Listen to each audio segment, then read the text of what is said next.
Você é um dos primeiros nomes que eu consigo lembrar, assim, tudo bem que eu sou novo ainda, mas você é um dos primeiros nomes que eu vi falando sobre educação financeira aqui no Brasil, ganhando destaque na mídia. Como é que foi pra você, assim, de ser... Não ser... Você foi um precursor? Você se sente um precursor desse tipo de assunto? Não, na verdade eu me inspirei em algumas pessoas, eu aprendi educação financeira com os poucos nomes que existiam. Havia um colunista da revista Veja nos anos 80, nos anos 90, Luiz Frankenberg, que tinha uma página falando sobre os produtos dos bancos, um pouco de economia, um pouco dos cuidados com o orçamento. Não fez tanto sucesso, mas ele sim, talvez seja o precursor da educação financeira no Brasil.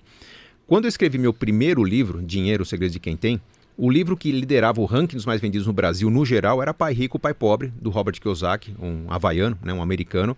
É um livro que faz sucesso até hoje. Bom e livro. havia muito bom livro. Eu recomendo a todos que leiam Pai Rico, Pai Pobre, que dá uma visão meio que escolhas de carreira, de investimentos, trabalho, empreendedorismo, enfim, um livro muito...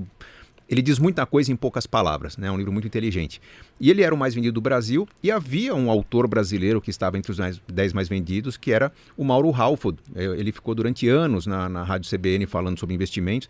Tinha um livro chamado Investimentos, que eu considerava excelente. Eu lembro na época, o Investimentos do Mauro Halford tinha 100 mil exemplares vendidos. Eu dizia, cara, se um dia eu tiver 10% do que esse cara vendeu, eu terei feito já o meu trabalho. Quem diria, né?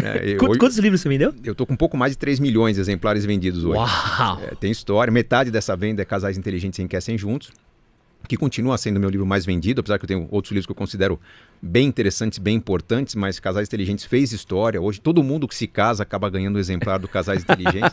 Tem um capítulo dele só para quem está preparando o casamento.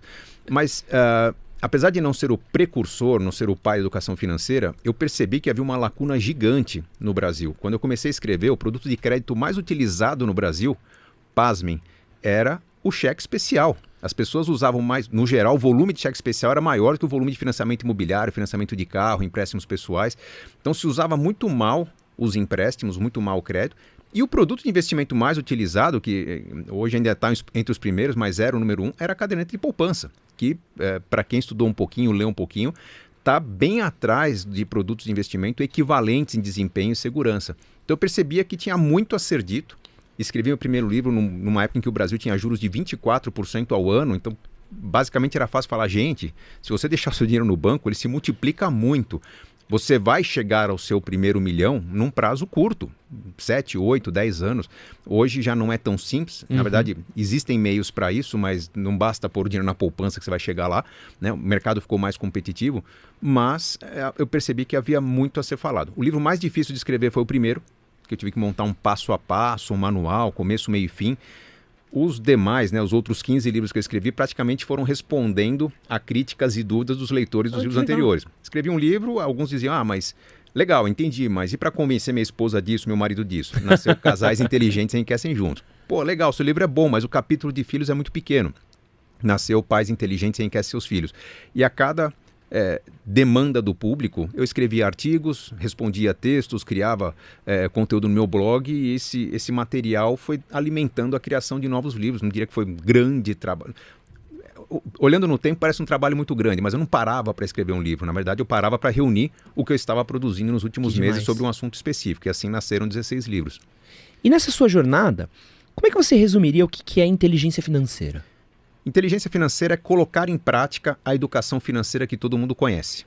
Todo mundo já sabe, nós sabemos que 73% dos brasileiros estão endividados hoje, mas as pesquisas mostram que eles sabem o porquê.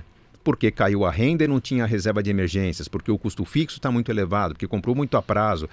Então as pessoas sabem o que fazer, sabem que tem que cuidar do futuro, sabem que não conseguem cuidar do futuro e tem mil desculpas para isso. A inteligência financeira é quando você consegue fazer com que essa educação financeira se torne prática. Tem componentes muito mais comportamentais do que financeiros propriamente ditos, né?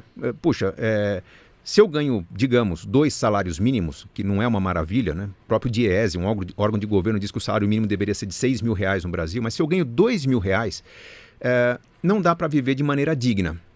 Não dá, nas grandes cidades brasileiras. Mas será que se de repente eu tivesse um pouco mais de mobilidade, ampliasse meu leque de possibilidades, imaginasse onde que as pessoas que ganham R$2 mil por mês no Brasil vivem bem? Porque tem pessoas que vivem de uma bolsa auxílio do governo, que vivem muito bem com 400, 500 reais. Com 2.000 dá para viver excelentemente bem no lugar onde você tem um rio passando no fundo de casa, você pode plantar seus próprios frutos, criar suas galinhas. Então, onde que vivem bem as pessoas que ganham 2.000? Ou onde que pessoas que fazem o que eu faço conseguem renda maior que eu consigo numa grande cidade que tem muita gente competindo? Então, a inteligência financeira ela traz umas provocações que não é simplesmente um serviço de coaching, né? É eu parar, pensar, organizar as ideias, entender onde é que estão as limitações do meu plano, das minhas escolhas de vida e começar a moldar minha vida com um pouco mais de independência. Tem a ver com sobrevivencialismo, não depender do governo, né? Então, pô, se a conta de energia está muito cara, o que eu faço para gastar menos energia, para gerar minha própria energia? Se o carro está muito caro, como é que eu faço para me transportar gastando menos? Então, a inteligência financeira tem a ver com qualidade das escolhas. Não é simplesmente fazer as contas do quanto poupar por mês durante quanto tempo, em quanto tempo eu consigo me aposentar. Tem muito a ver com criatividade e comportamento. Nesses últimos anos, a gente tem falado bastante sobre educação financeira. Sim. É uma coisa, eu não lembro de ter tido nada disso na escola. Me ensinaram como preencher esse cheque, como calcular juros ali numa aula que eu claramente não prestei atenção e é isso. E deram um tapinha nas costas e boa sorte. É isso aí. Torce pra passar na USP e ganhar um bom emprego. Vai. Onde você vê que tá o déficit? Onde é que tá essa falta essa falta de aprendizado nosso sobre inteligência financeira? Onde é que a gente está errando? É na primeira infância? É no colegial? É na faculdade? Onde é que está o processo que a gente deveria melhorar? Bom, tem alguns equívocos que eram cometidos e foram corrigidos, alguns que continuam sendo cometidos. Primeiro, a falta de educação financeira é o problema número 1.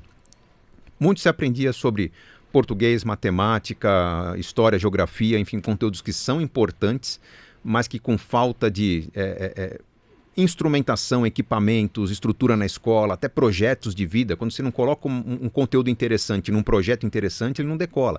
Então, o fato de não ter na escola uma visão do empreendedorismo, uma visão da realização de objetivos na vida, de caminhos do que você tem que concretizar na vida, eu não estou falando só de educação financeira, mas é um conjunto, né? Não tem aprendizado sobre como viver. Vários conteúdos simplesmente servem para algumas provas, né? Provas que são com visão de curto prazo. Amanhã os alunos vão fazer uma prova do PISA, né? Um Enem, e vão ser avaliados no PISA com uma nota muito baixa, mostram que nosso conteúdo não está virando prática.